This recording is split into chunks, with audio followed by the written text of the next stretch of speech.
Así es que pues, felicito a Gustavo por esta entrega, le agradezco mucho por confiar en Peisa. Para nosotros es un honor dar a conocer esta nueva entrega de Gustavo Faverón. Ahora, quiero también mencionar que este hecho de carácter estrictamente literario y editorial ha sido objeto de comentario que pretende no solo descalificar la publicación de esta obra literaria, sino más allá agraviar a su autor. Todos, bueno, no todos, pero algunos de ustedes están enterados, y tal vez impedir su divulgación. ¿De qué otra forma podrían interpretarse las palabras nada gratas que se han vertido contra el autor y esta casa editorial por las redes, sino como una forma de amedrentamiento, ¿no? Así es que no tenemos ninguna razón para no estar acá. Por el contrario, queremos celebrar esta nueva entrega de Gustavo Faverón. En Peisa somos muy conscientes de que vivimos tiempos de hastío.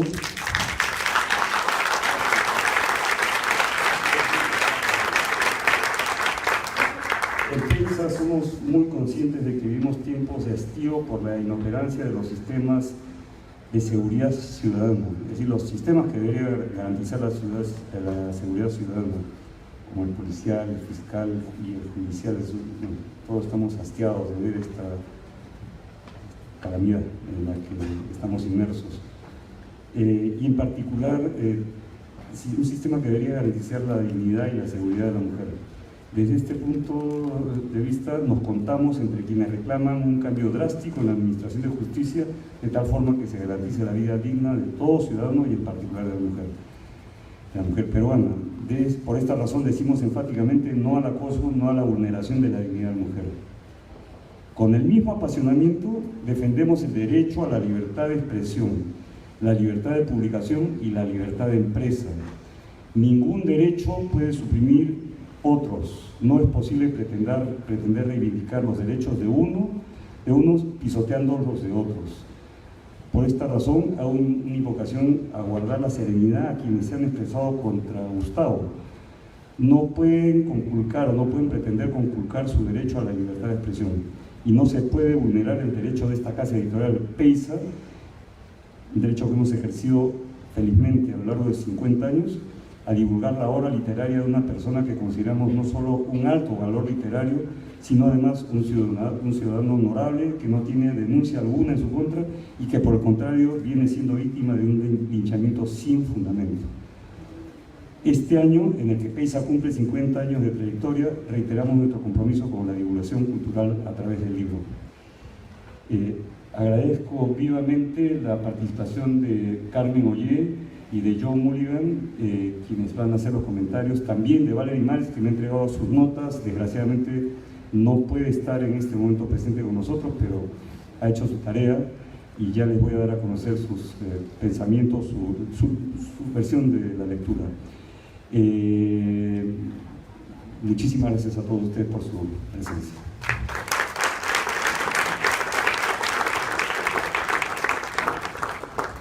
Quiero, al inicio, Gustavo quiere dar lectura a un texto antes de hacer el uso de la palabra Carmen. ¿Está bien? Buenas noches, gracias por estar acá.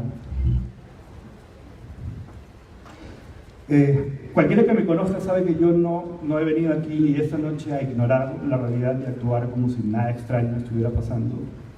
Si puedo leer este texto mencionando, digamos, el ambiente cargado previo a la presentación del libro, a pesar de que escribí este texto hace 15 días, es porque hace 15 días ya sabía que algo podría pasar y sigo sospechando que algo puede pasar, espero que no pase nada. Cualquiera que me conozca sabe además que cuando yo hago algo y después me doy cuenta de que estuvo mal, aunque ese descubrimiento me deprima mucho, no me cuesta ningún trabajo pedir perdón. Ese no es el caso. Ciertamente, todo lo que me ha ocurrido en los últimos 2 años no me deprime, porque lo que ha ocurrido es una campaña de vendetas que no ha estado en mis manos controlar. Más me acerca a la depresión el comprobar que un número de causas sociales y reivindicativas sensibles y urgentes, en las que yo creo mucho, pueda autosabotearse apuntando sus argumentos, apuntando sus argumentos, que son legítimos, en direcciones indiscriminadas. En estos 2 años, cualquiera que pensara que las acusaciones fueron ciertas, ya tuvo tiempo de sobra para encontrar pruebas, pero claro, cuando se dan cuenta de que no necesitan pruebas para hacer daño, no se dan el trabajo de buscarlas. Más fácil es levantar un cartel, aunque el cartel esté lleno de mentiras. No las van a encontrar.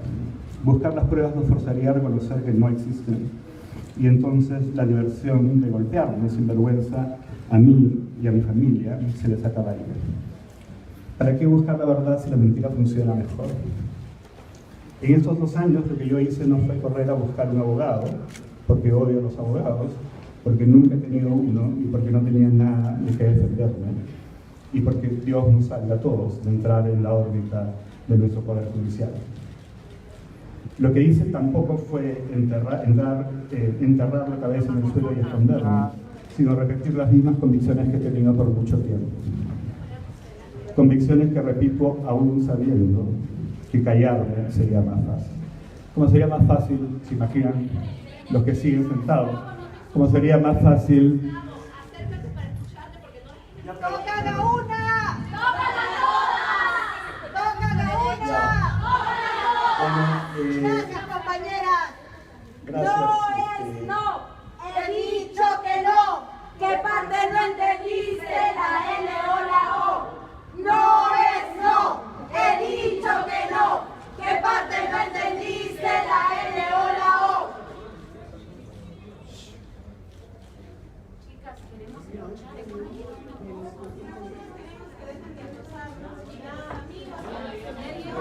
Ya recibimos el mensaje, gracias. Ya recibimos el mensaje,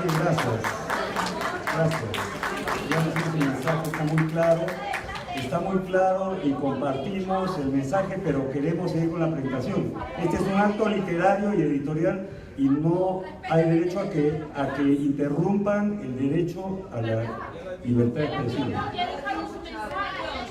Bueno, gracias. Es la esposa de Gustavo, y Gustavo no es ningún acosador, así que por favor se retira. Claro, gracias. Bueno, gracias. Gracias. ¿Se retiran, por favor? Bueno, ya hicieron su manifestación, gracias. Gracias. Yo también ya me expresé. Gracias. Adiós. Cómplices acosadores. Bueno, no hay insultos, por favor, no hay necesidad. Ya.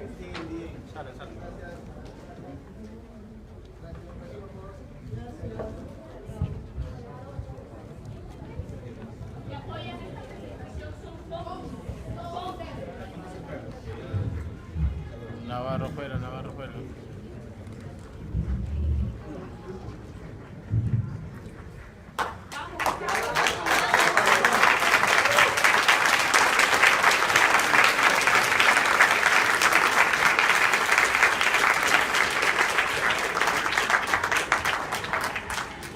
En esos últimos minutos, cuando los ha acusado a ustedes de cómplices de acoso, han sentido lo que yo he sentido durante los últimos 2 años. Ustedes son inocentes, pero es fácil acusarlos de algo. Y nadie necesita una prueba en lo más mínimo.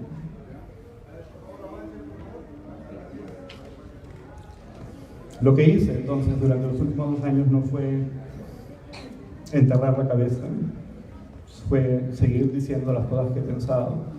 Las he seguido diciendo, como saben los que me siguen en redes sociales o en la prensa, exactamente en el mismo tono en que las he dicho siempre. He aprendido cosas, digamos, pero básicamente soy la misma persona, sigo pensando lo mismo, sigo diciendo lo mismo. Espero estar escribiendo un poco mejor en todo caso. Lo que hice entonces no fue enterrar la cabeza en el suelo y esconderme, sino repetir las mismas convicciones que he tenido por mucho tiempo. Convicciones que repito aún sabiendo que callarme sería más fácil. Callarme me ahorraría esto, por ejemplo. Y otra cosa que hice fue más bien enterrar, sí, la cabeza en mi escritorio para escribir una novela, que es el libro que vamos a presentar hoy día, y escribir un libro de poesía, también un libro de ensayos sobre Borges que tengo a medio camino. No es sorprendente que esa novela tenga que ver con misoginia, con crímenes de odio y con venganzas equivocadas, porque estos 2 años me han hecho pensar mucho en eso, y porque creo que los tres problemas culturales más grandes del país en el que nací y del país en el que vivo son la misoginia, los crímenes de odio y las venganzas equivocadas. Si a alguien le interesa saber qué pienso sobre esas cosas y sobre los 2 últimos años de mi vida, puede encontrar las respuestas precisamente en este libro. Y quiero agradecer a mi familia, que está aquí conmigo, a las personas que leyeron esta novela cuando tenía 1000 páginas, en lugar de 650. Peter Elmore, que es el responsable de que las otras 350 páginas ya no existan. Gracias, Peter. Yo tengo la costumbre de seguir los consejos de Peter Elmore muy directamente, cuando no tienen que ver con mi tesis doctoral. Cuando estaba escribiendo mi tesis doctoral, los consejos de Peter fueron terribles siempre, pero cuando escribo ficción le hago mucho caso. Al punto de quitarle 350 páginas a una novela, ¿no? Las páginas que no le gustaban a Peter. Algún día las publicaré tal vez con ese título, ¿no? Las páginas que no le gustaron a Peter Elmore. Quiero agradecerles también a las personas que leyeron la novela, bueno, y la otra persona que leyó la novela con 1000 páginas fue mi esposa, Carolyn, a quien no solamente han visto, sino han escuchado hace un minuto. Acá tengo apuntado la segunda persona más valiente a la que conozco, ya se dieron cuenta por qué.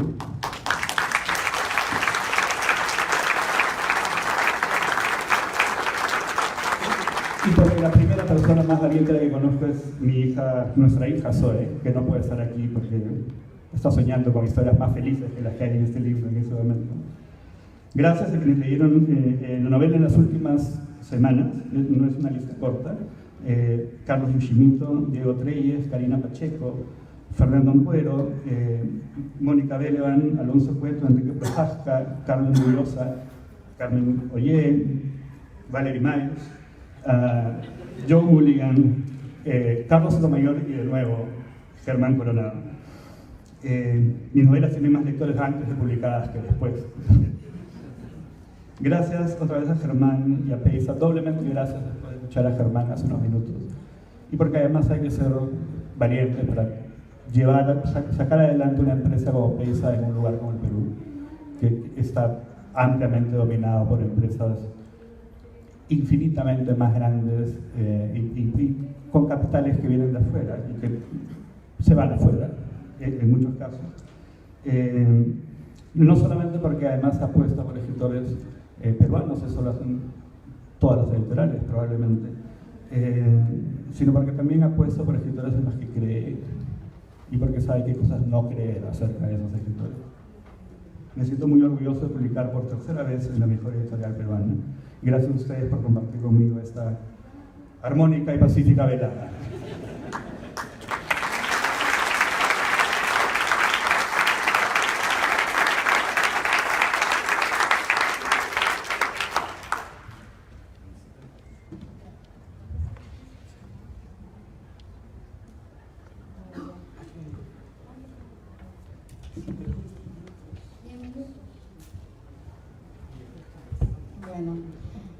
Vivir abajo de Gustavo Faverón está más emparentada con un relato policial que con una novela thriller. El narrador, un periodista, escritor, a quien no se conoce, es solo un intermediario, es un narrador testigo que posee todos los medios para estar enterado de la historia y poder contarla. En este caso, las películas realizadas por George Bennett, nacido en Portland en 1963, hijo de un agente secreto americano, encubierto como oficial de la aviación naval y de una antropóloga paraguayo-americana. Se lee en las primeras páginas a modo introductorio. Bennett llega a Perú a inicios del 92, el mismo año que cae Abimael Guzmán. La historia desde el comienzo recurre a adelantarnos parte de la trama, gracias a una anacronía, anticipación de algo que va a suceder. Así se dice que Bennett llega en enero, en julio es el secuestro, luego vienen las torturas, en septiembre el homicidio. A principios de octubre el narrador comienza a investigar. Este es en síntesis el argumento de Vivir abajo, pero lo que le espera al lector al margen de dicha anticipación es un sinfín de sorpresas, ¿no? Con base a torturas, sadismo, parafilias, pedofilias y crímenes de todo tipo relacionados con personajes cuya ideología fanática y su inclinación fascista configuran un panorama novelesco que recuerda mucho a películas como 1900 de Bertolucci y Saló de Pasolini. A mí incluso me remonta a una novela que leí en la adolescencia sobre la tortura del escritor francés Henri Barbusse sobre los horrores de la Revolución Argelina. En un artículo para la revista IDL que publiqué sobre la estética de la ética, escribí lo siguiente: revelar, denunciar no es el producto de una mímesis simplista, no consiste en copiar la realidad tal cual, es alterar el orden de las cosas, es llegar al shock necesario para descubrir dónde está la verdad, o mejor dicho, dónde hay que buscarla. Ello a propósito del narrador testigo de la novela, cuya trama ha sido concebida con agudeza, además del conocimiento sobre la maldad, pues si bien el narrador nos presenta las evidencias de crímenes y otras perversidades, su búsqueda de la verdad es la que provoca espejismos en el lector, pues éste se engaña si piensa en algún momento que la verdad es esa o aquella, y es entonces donde el adelanto del argumento no se ve como el camino certero que nos conducirá a esclarecer el nudo que se gesta con la llegada de Bennett y sus cambios de personalidad. Bennett aparenta ser un estudiante universitario o un mochilero, siempre carga una cámara con la cual retrata todo lo que ve en Lima, y es un gran lector de poesía, sobre todo de poesía alemana, Schiller, Trakl, Brentano, Rilke. Estos nombres se convertirán luego en los seudónimos de espías y nazis y neonazis, quienes han estado ligados a campos de concentración como el infernal Auschwitz o Buchenwald. Bennett se codea con marginales en su recorrido por la ciudad y es atraído por orfanatos y manicomios. Se pregunta el narrador, ¿le atraen los cementerios?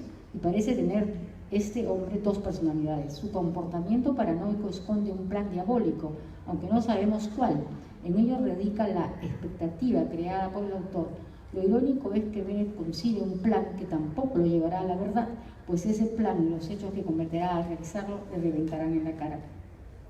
Si bien estamos ante un narrador fuera de la historia, Faverón contraviene las normas sobre el narrador limitado y adopta a veces la voz del narrador omnisciente, sobre todo cuando sabe lo que piensan algunos personajes.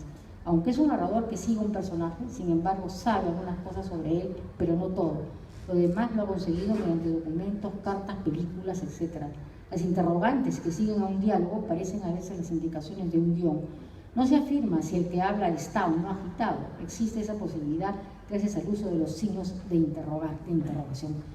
Pero ¿quién es la víctima de Bennett?, piensa el lector cuando se da cuenta de que el personaje femenino, Ariadna, acosado y engañado por Bennett, es la chica de la novela, pero la novela está concebida a través de historias engañosas y falsas identidades y varias voces que narran algunos pasajes, por ejemplo, el del muchacho que cuenta la historia de George. Bennett permanecerá atento a los movimientos de Ariadna, entrará a su casa. Su supuesto padre posee una colección de pinturas de famosos artistas. El autor nos conduce constantemente al arte. Incluso Bennett reconoce el cuadro favorito de su padre, Extracción de la piedra de la locura de Bosch. La idea de ese cuadro era que en esa época se creía que la locura radicaba en una piedra localizada en la cabeza del orate. Es el título además que elegirá Alejandro Pizarnik para un texto en prosa. Los crímenes que se relatan en Vivir Abajo recuerdan a los personajes maniáticos de novelas y películas como El perfume o El coleccionista, respectivamente. Y es perturbadora la relación de la música con el excremento. Y esa relación de la música con el excremento me hace recordar mucho a Mozart, porque Mozart era excrementicio en todas sus cartas a la madre.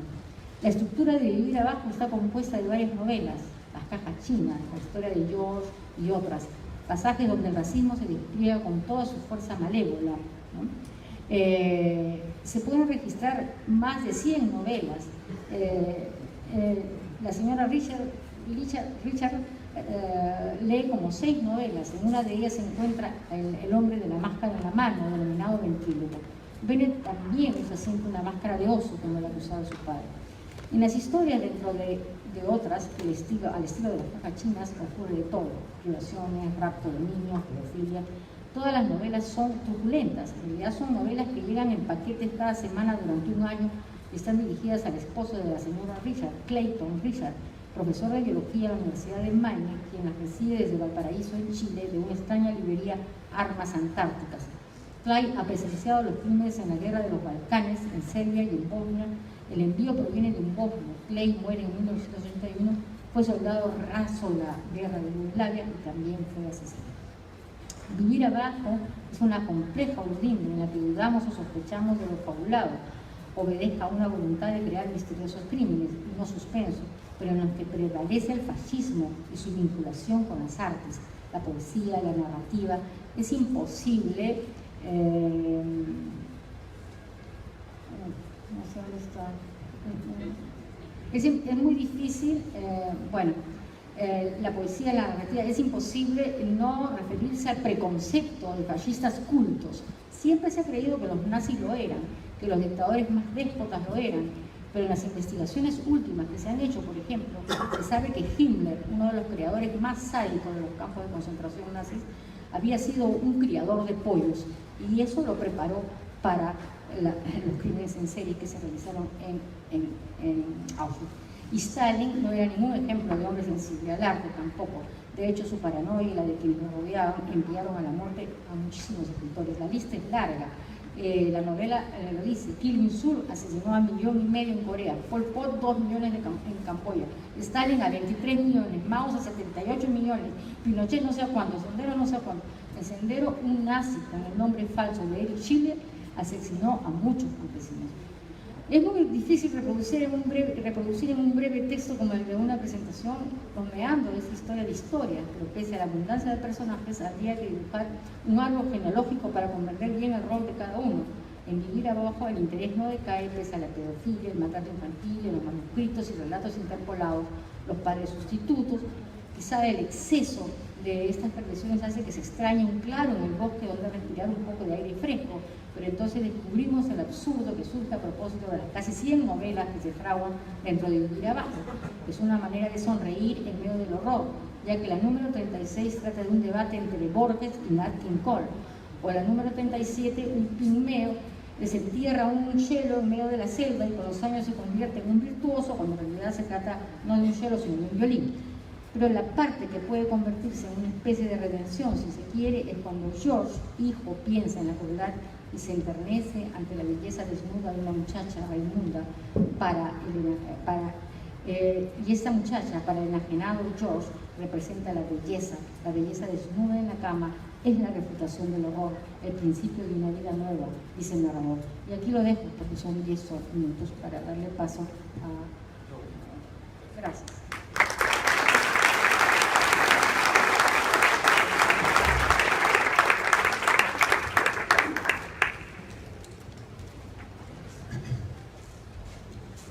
Agradezco a Germán Coronado de la editorial Pesa al haberme invitado a participar en la presentación de la nueva novela de Gustavo Faverón, Vivir abajo.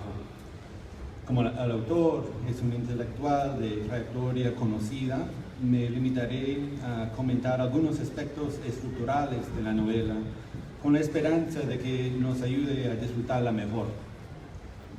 Vivir abajo... ¿sí?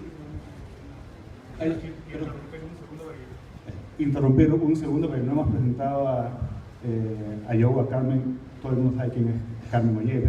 Joe es un traductor, un estudiante de doctorado de literatura en Duke. Es traductor del inglés al español y es la persona a la que básicamente le debo mi carrera de escritor fuera del Perú, porque él tradujo El Anticuario al inglés sin que yo se lo pidiera y sin que yo supiera que lo estaba haciendo, y luego buscó un agente para publicar esa novela y encontró un agente que ahora es mi agente, y esa agente encontró la editorial Globe Atlantic y Globe Atlantic encontró a la editorial en Turquía y en Egipto y en China, en Japón, en todas las demás lugares donde se volvió a traducir la novela. De hecho, en uno de los dos países la novela se tradujo no del español sino de la versión que escribió Joe. Esta es la persona que le está hablando, Joseph.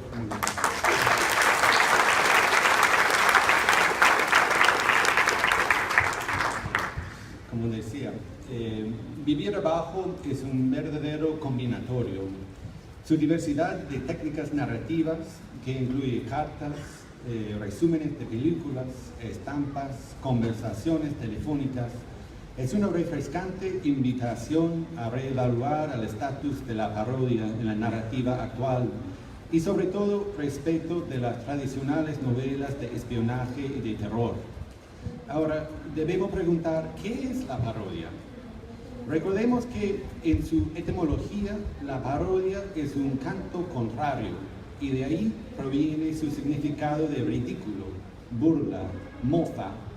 Pero en esta misma etimología, asimismo, la parodia es también un canto aparte, un canto paralelo, un canto al lado del otro. Y así se destaca la diferencia entre la crítica moralizante de la sátira, que tiene como meta única ridiculizar, y el dialogismo constructivo que hallamos en Vivir Abajo, que resulta más bien creador.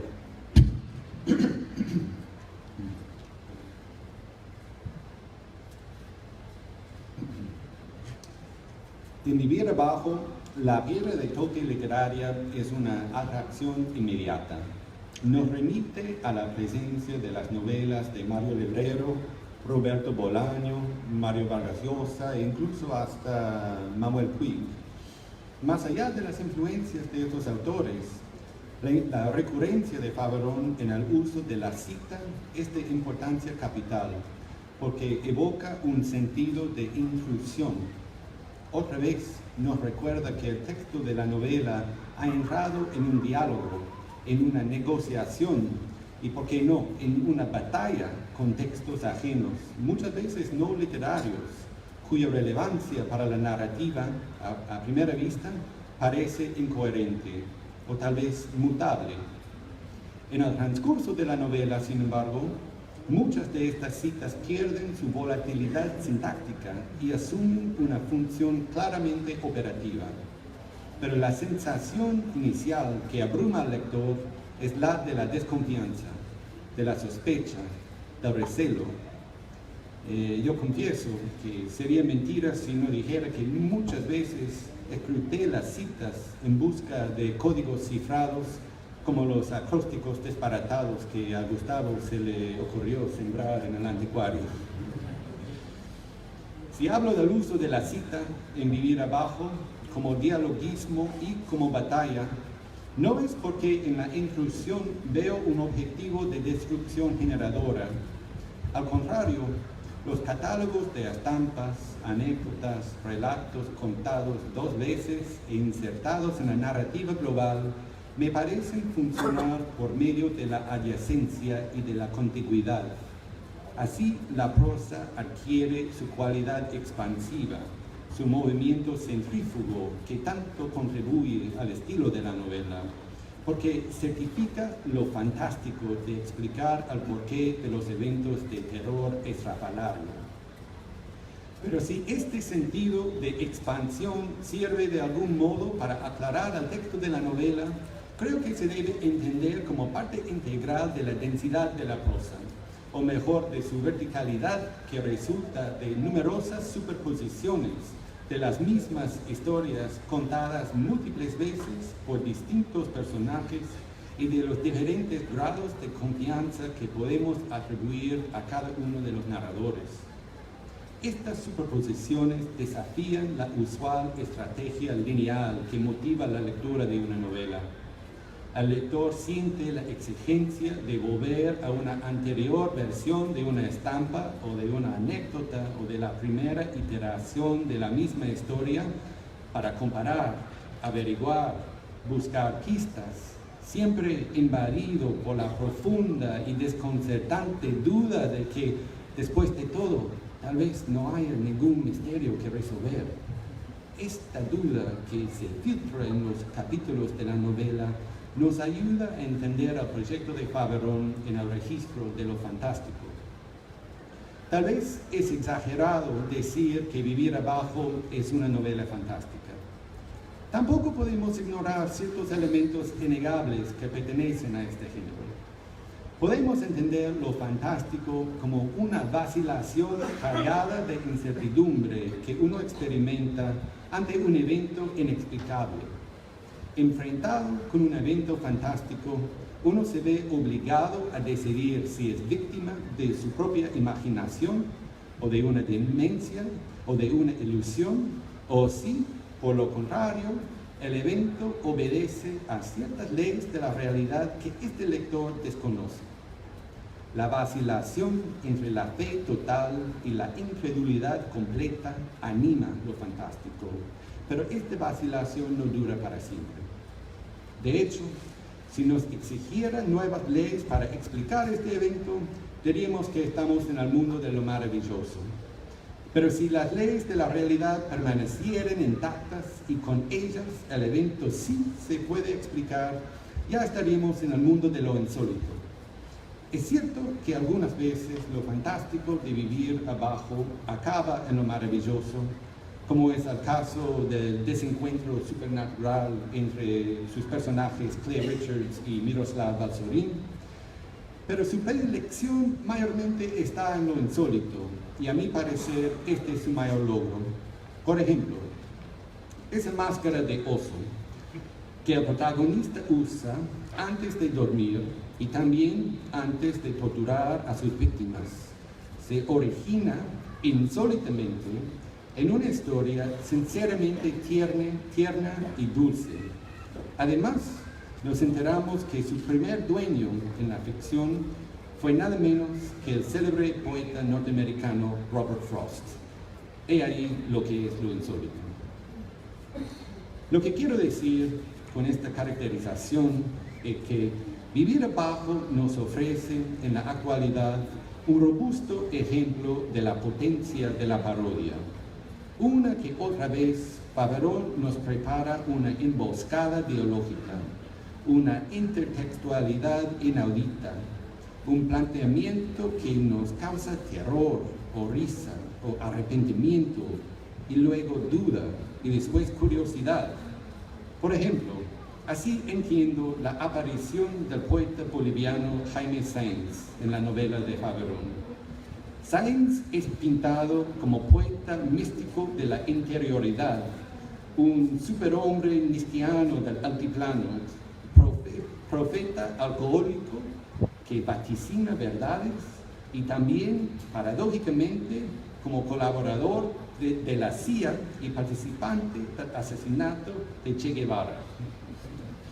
Por más que este retrato parezca lindar con la difamación, bien mirado es un homenaje a Sáenz, porque nos instiga a la investigación, nos provoca a leer Visitante Profundo, Muerte por el Tacto y Felipe Delgado. Cuando Faverón parodia a Sáenz, nos invita a conocer la obra del boliviano, insertándonos en el mismo diálogo que Vivir abajo ejemplifica. También incita a la investigación biográfica del poeta boliviano, porque ¿quién no quiere averiguar la verdad de esta historia? Por eso insisto que el texto de Vivir abajo, lejos de ser una sátira fácil, es una diestra parodia creadora. Estoy comentando muy poco sobre un libro de esta magnitud y ambición. Vivir abajo es un tremendo esfuerzo literario, una novela monstruosa como debe ser cualquier tragedia. Un libro que aterra, ilumina e impresiona como un relámpago cercano. La suya es una prosa expansiva y densa, y en su densidad nos descubre una y otra vez esa imagen de un claustro bajo la tierra, un hueco espeluznante que se multiplica sin cesar, o en un sótano lleno de tijeras, o en una cámara de torturas, o en una tétrica prisión, o simplemente en un ataúd. Es una novela que nos invita a leer y releer, y como a muchos de sus personajes, a nosotros también nos atrapa. Gracias.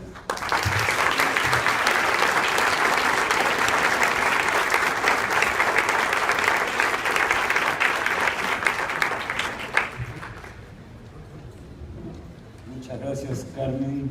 Muchas gracias, Joe. Estupendas palabras. Me toca dar lectura a unas notas que me entregó Valerie Miles, que ha hecho la lectura de la novela y quien me autorizó a indicar que en este momento me convierto en Valerie Miles. Perdón de Aurelio, que vi por ahí. Pero bueno, me autorizó a revelar que es una novela que ha impresionado profundamente y que le gusta muchísimo. Y que está segura que va a ser un camino, abrir un camino importante en la narrativa en nuestra lengua, ¿no? La lengua española, a ese nivel. Entonces, también quiero hacer una mención, me enteré recientemente de que yo voy a traducirla al inglés. ¿Eso es verdad? Esa es la idea. Entonces, él no solo va a hacer su camino en lengua española, sino en inglés y estoy seguro que en otras lenguas. Estamos ante una obra monumental y dice Valerie Miles, bueno, siempre es difícil abordar la crítica de una obra y de algún modo puede ser más difícil o complicado, no difícil, complicado que escribirla, porque un escritor no tiene que hacer más que confiar en su propia sensibilidad para contar una historia. Probablemente Gustavo esté en total desacuerdo con esto. Seguir su poética, su imaginación. Un lector no tiene que hacer más que leer y decidir si la novela le ha convencido, si le ha afectado, conmovido o provocado alguna lucidez acerca de la condición humana. Pero un crítico tiene que dar las razones de todo ello y dar cuenta de lo que la novela ofrece, elucidar las razones por las que le ha gustado, ofrecer juicios de valor.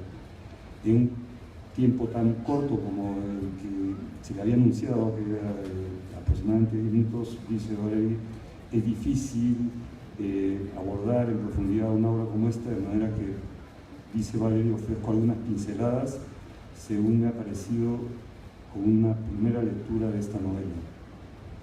El arte no puede existir sin la condición permanente de estar cuestionado. El movimiento de evolución y revolución es en la tradición literaria constituye un renacimiento perpetuo. Y lo digo porque sí se puede percibir aquí, en Vivir Abajo, una conversación íntima con los libros fundadores de la tradición moderna. En primer lugar, El Quijote, esta obra ingeniosa de loco más lúcido de la literatura en español, pero también la obra de escritores contemporáneos como Bolaño, cuya obra Gustavo conoce muy bien, con su poética de la mirada y cercanía a escritores americanos del siglo XVIII y franceses como Rob Guillet, la Nouvelle Romane y apropiación formal de técnicas cinematográficas aplicadas a la novela. Una novela que se precie de serlo tiene obligatoriamente que cumplir una doble función, al menos.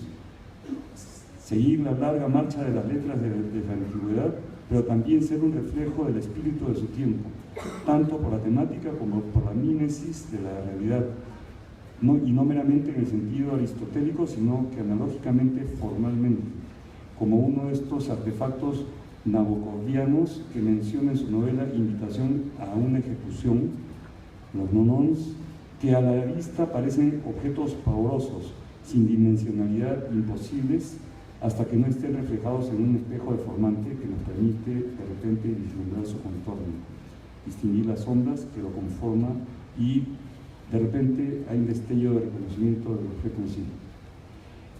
El espejo deformante de esta novela, me temo, querido lector, eres tú.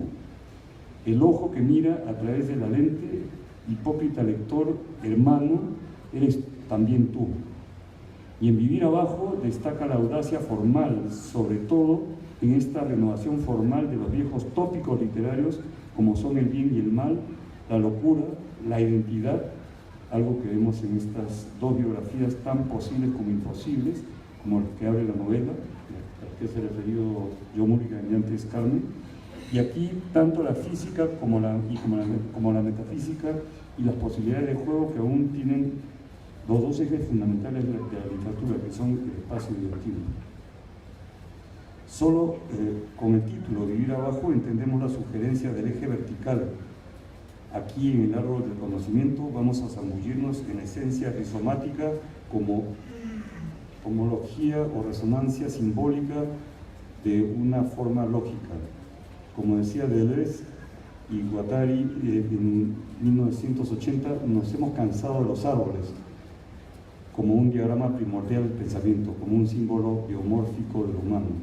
Y aquí nos metemos en el rizoma que los filósofos franceses desarrollan justamente con su proyecto Capitalismo y Esquizofrenia, como una imagen del pensamiento, un modelo descriptivo o epistemológico que aprehende las multiplicidades, porque no sigue líneas de subordinación jerárquica, sino que cualquier elemento puede afectar o incidir en cualquier otro. La novela, voy a saltar algunas notas porque no quiero excederme en el tiempo que nos queda en esta presentación, pero bueno, sigue haciendo referencias al Quijote, Valery Miles, y dice, y en la novela vemos cómo también obliga a la complicidad del lector. Curiosamente, de todas maneras, es como volver hacia atrás en el tiempo, porque Cervantes, en el Quijote, embauca al lector a decidir qué es real y qué no lo es. ¿Está loco Quijote o Sancho? ¿Cuál de los dos? ¿Qué ves en el espejo del texto, lector? O cómo, hoy en día también en nuestra época de la multiplicidad, ¿qué ves en el traje del caballero del bosque o de los espejos?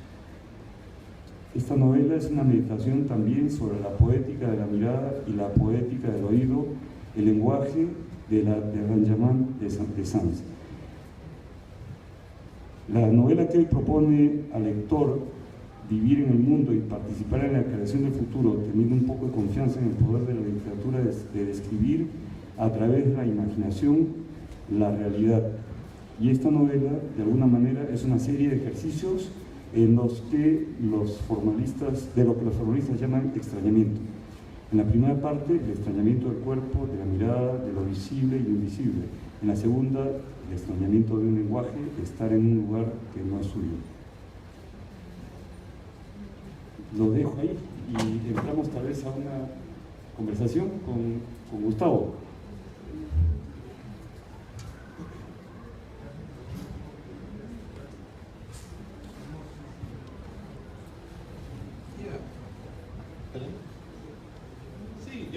Yo tengo una pregunta. Bueno, como es un libro extenso, hay que exhibirlo para que vean, tiene un grosor, ¿no? Después de leer 100 páginas, 200 páginas, uno se da cuenta de la inmensa complejidad de esa novela. Y algo que siempre estaba pensando es, ¿cómo vas recordando la estructura que estás creando a la vez? O sea, quizás puedes hablar un poco del proceso, ¿no? Yo he tratado de escribir muchas veces novelas pensando en la arquitectura de la novela desde el principio. No funciona. Para mí, digamos, saber un poco en qué dirección va a ir puede ser una buena orientación, pero construir un amigo arquitecto aquí sentado en la primera fila, es imposible hacer en el caso de una novela es imposible hacer el plano previendo todas las cosas que van a pasar, ¿no? Creo que es un poco más previsible en otros campos, pero en la novela, cuando uno tiene muy pensado lo que va a venir después, uno comienza a perder interés en cómo decirlo y cómo llegar a eso. Entonces, yo encuentro que a mí personalmente, cuando no tengo ninguna estructura mental de qué es lo que voy a escribir, las cosas comienzan a aparecer mucho más libremente. Prefiero tener el problema de encontrarme con que he escrito un montón de cosas y ahora no sé cómo hacer que tengan sentido unas con otras. Prefiero ese problema que la situación de ya sé lo que voy a escribir, digamos, mañana, miércoles me voy a despertar y voy a contar tal historia. Normalmente yo me voy a dormir cuando estoy escribiendo, me voy a dormir con la intriga de qué va a pasar el día siguiente, como quien sigue una serie de televisión, digamos. Pero probablemente por eso, mientras escribía esa novela, me volví adicto a las series de televisión, posiblemente. Entonces, en el caso de esta novela, la estructura apareció por necesidad. Escribí 2 cuentos. Uno tenía que ver con un ex agente de la CIA que había sido un arquitecto un constructor de cárceles subterráneas en lugares de Sudamérica donde había habido dictaduras militares de derecha en los años 60, 70. Y en el cuento él no contaba eso, lo que contaba era cómo es que le había nacido la vocación por construir esas estructuras que finalmente eran cámaras de torturas, digamos, y cómo es que se había convertido en un torturador. Y el origen que le daba él a su vocación de torturador y de arquitecto del mal, digamos, era una frustrada vocación poética, ¿no? Era alguien que había querido estudiar poesía y había querido ser poeta, no le había funcionado y entonces había derivado su creatividad, digamos, en el camino equivocado, ¿no? Y en la misma época escribí un cuento acerca de alguien, un americano que llegaba al Perú y cometía un crimen en el sótano de una casa en Maranga. Es una casa que existe y que a mí me llama la atención desde niño, y siempre supe que ahí se había cometido un crimen, y cuando descubrí que no se había cometido un crimen decidí que se cometiera un crimen en el sótano de esa casa. Entonces escribí ese cuento y luego me ocurrió una cosa curiosa. Uno de los actores del origen está aquí presente. Un amigo cineasta, un amigo actor cineasta, me encontré con él en Lima un día y conversamos acerca de la posibilidad de escribir un guión para su segunda película. Y me contó historias que tenía en mente, y yo le conté historias que yo tenía en mente, y la historia, yo en verdad no tenía muchas historias en mente, pero tenía esos dos cuentos. Y confieso, el amigo está aquí presente, confieso que le inventé la historia cuando se la estaba contando. Y la historia, como se la conté, los dos cuentos eran fragmentos de la misma historia. Pues mientras se la contaba a este amigo, inventé que el asesino de los años 90 en Lima era el hijo del torturador americano de los años 70, y que estaba en Lima porque había hecho un viaje por diversos lugares de Sudamérica siguiendo las huellas de su padre 20 años, 30 años antes, para investigar si su padre de verdad había sido este torturador y este criminal como él empezaba a sospechar. Después de contarle esta historia a mi amigo, bueno, yo vivo en Estados Unidos, tomé un avión, regresé, pero le dije, te voy a mandar un correo electrónico con el borrador de la historia. Entonces llegué a mi casa y el segundo día comencé a escribir un correo electrónico. Y escribí todo el día, me senté como a las 9 de la mañana, 1 de la mañana, y comencé a escribir un correo electrónico y seguí escribiendo el correo electrónico, y eran las 10, 11, 12 de la noche, y yo seguía escribiendo, y al día siguiente otra vez 12 horas escribiendo el correo electrónico. El tercer o cuarto día me di cuenta de que ya era muy largo, ¿no? Para hacer un correo electrónico. Lo imprimí y eran unas 50, 60 páginas a espacio simple en Word, y eso es la primera parte de la novela, y se lo mandé como correo electrónico. Y este amigo es tan buena persona que leyó un correo electrónico de 50 páginas. No solamente lo leyó, es muy buena persona, es un gran trabajador, es una persona muy organizada, y es una persona muy estudiosa. Y me respondió el email. Yo pensé que no me lo iba a responder jamás, pero me respondió el email, no solamente me lo respondió, me respondió con comentarios acerca de toda la historia, sugiriéndome cosas, etc. Y luego, claro, yo vivo allá, él vivía aquí y en otro país, de ida y vuelta, y juntarnos se hizo difícil. Luego yo le comencé a contar cómo seguía la historia más adelante, y me dijo, bueno, tal vez es una película como de 4 horas, ya no es una película tan manejable. Después me dijo, habría que pensar en una miniserie, posiblemente, porque seguía creciendo el asunto. Después recuerdo que llegamos a hablar de Netflix y de varias temporadas, ¿no? Luego, y aquí es donde se semi-revela quién es el amigo aquí presente, luego le ofrecieron el Ministerio de Cultura, y nuestra colaboración quedó un poco en el aire, digamos. Y luego dije, ok, yo tengo que seguir con esto, ¿no es cierto? Se ha quedado ahí, no lo puedo dejar a la mitad. Y entonces yo no había buscado la estructura de la novela, yo simplemente le había contado la historia a una persona. Si ustedes leen la novela, van a ver que en varios pasajes de la novela todavía hay un tú al que el narrador le está hablando. Y ese es este amigo. Porque era mucho trabajo quitar los tus, ¿no? Y cambiar de segunda persona a tercera persona, lo que ya se había convertido en un texto muy grande, ¿no? Entonces seguí escribiendo, de hecho toda la segunda parte de la novela sigue en tú, pero ahí yo me convierto en el amigo, digamos, porque el tú al que le hablan en la segunda parte es el narrador, que de alguna manera soy yo, digamos, ¿no? Entonces todo eso ya tenía una estructura, pero no era una estructura que yo había buscado, era una estructura que había aparecido.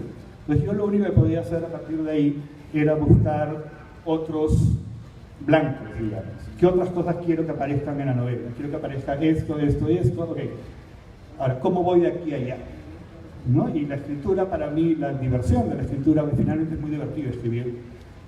Diversión que duró poco tiempo, porque la novela se ve muy grande, pero la escribí en 3 meses. Claro, cuando tenía 1000 páginas la escribí en 3 meses, después me tomó 1 año y pico quitar las 350 páginas que no funcionaban, según Peter. Entonces la estructura después fue cómo ir del punto A al punto B, cómo hacer que tenga sentido que este personaje sea el hijo de este, que este crimen tenga cierta lógica. Yo también tengo una relación extraña con mis personajes. A mí yo invento, esa es la razón del anticuario, también invento personajes que son criminales terribles, pero después les comienzo a agarrar cariño, y entonces tengo que darle un giro al argumento para que alguien descubra, él no era el criminal, era el otro. Entonces los exculpo, digamos, ¿no? Eso me ha pasado también aquí. Entonces pasó de ser, bueno, no les voy a decir qué pasó, porque les malogro buena parte de la historia, pero a veces la gente lo toma como una tontería que los novelistas dicen para hacerse los interesantes, esto de que las novelas cobran vida, los personajes cobran vida, reclaman su propia historia, te comienzan a decir, esto que tú habías pensado que yo voy a hacer, yo no lo puedo hacer porque yo no soy así, ¿no? Entonces uno tiene que hacer que el personaje haga otra cosa porque sería ilógico que hiciera lo que yo quería que hiciera, ¿no? Entonces la estructura es bien azarosa. Hay escritores a los que les gusta escribir un libro y después hacer notar lo extraordinario, la extraordinaria arquitectura de la novela, pero lo están haciendo a posteriori, ¿no? Como lo que dice el narrador, lo que dice, ¿quién es? El narrador de la Aleph acerca de Carlos Argentino Danelli, ¿no? En el cuento de Borges, ¿no? Comprendí que el arte de Carlos Argentino no estaba en los poemas que escribía, sino en las explicaciones que daba para esos poemas, ¿no? Yo tengo grandes explicaciones para las cosas que yo escribo, son azarosas, están un poco más allá de mis manos. Tengo ideas, sé que hay cosas que quiero que estén, y luego es un gran trabajo que aparezcan, pero la estructura está... La estructura es algo que yo puedo describir igual que cualquier lector la puede describir leyendo el libro, no está cuando yo escribo el libro. Y cuando estás escribiendo a ese ritmo tan intenso, ¿lees también o tienes que dejar los libros para enfocarte solamente? Leo un poco y veo mucho cine y veo mucha televisión, porque hay que dejar de lidiar con palabras o papeles, digamos. Lo que me pasó a mí es que en la realidad se comenzó a filtrar mucho, mi realidad inmediata se comenzó a filtrar mucho en la ficción, ¿no? Por ejemplo, cuando comienza la segunda parte de la novela hay un par de personajes que yo sabía, digamos, que iban a vivir en Maine, que es donde yo vivo, eran marido y mujer, que vivían en Maine, en un cierto ambiente, un cierto paisaje, etc. Y yo escribí la novela, casi toda la novela la escribí, como les digo, en 3 meses, en el porche, en el balcón de atrás de mi casa, que da al jardín de mi casa, cuando estaban construyendo la biblioteca. Estábamos construyendo una biblioteca en el jardín trasero de mi casa. Entonces fue como naturalmente, yo escribía la vida de estas personas y de repente tenía que decir dónde estaban, y decir, bueno, están en la biblioteca del jardín, ¿no?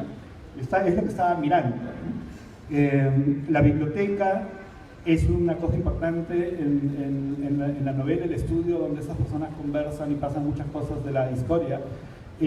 La biblioteca estaba literalmente siendo construida enfrente mío mientras yo iba hablando acerca de cómo se construía la biblioteca, ¿no? Estaba contando como en tiempo real, estaba como reporteando la realidad. No leo demasiado yo en general leo bastante menos que antes, debo decir. Estoy cada vez más interesado en el cine que en la literatura, y no sé si tal vez es por ahí que mi cerebro está funcionando peor que antes. Yo encuentro las técnicas narrativas en la televisión, en las series de televisión, se han vuelto tan sofisticadas y tan tan atractiva, ¿no? Están descubriendo tantas cosas que los escritores no han descubierto. Y siento que sobre todo para contar historias así de grandes y que tengan cierto sentido, la televisión se ha vuelto como una especie de cátedra para los narradores, ¿no? La buena televisión, pero no estoy hablando del normal.